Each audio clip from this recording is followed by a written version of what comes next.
बढ़िया अखिलेश हो।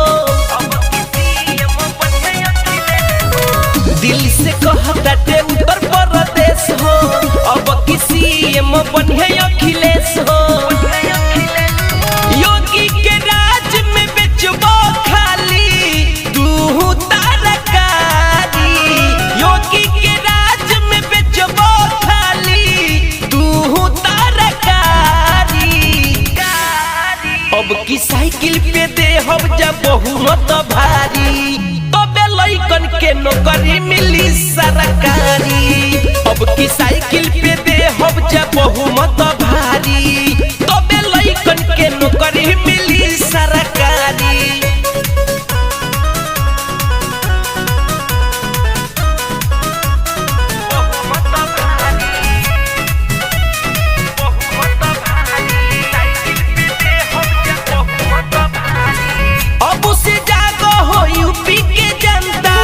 कबले सहबा सतिया 5 साल में का भइल विकास हो, पूछल योगी से बतिया।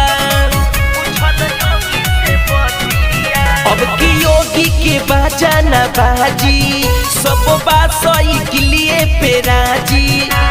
लइका जवान बूढ़ू सब कहे नर नारी, लइका जवान बूढ़ू सब कहे नर नारी। अब की साइकिल पे दे हम जब बहुमत भारी, तबे लइकन के नौकरी मिली सरकारी। अब की साइकिल पे दे हम जब बहुमत भारी, तबे लइकन के नौकरी मिली सरकारी।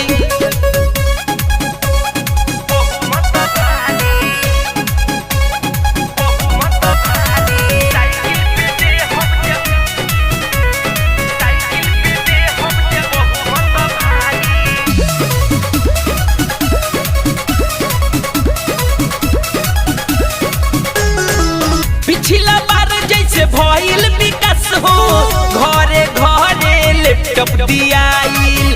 जे भी कैलस बीए फाइनल, खाता में हो पैसा डलाई।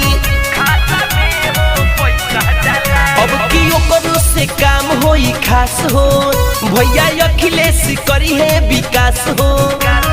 पप्पू परदेसी दीपक दुलरुआ कहल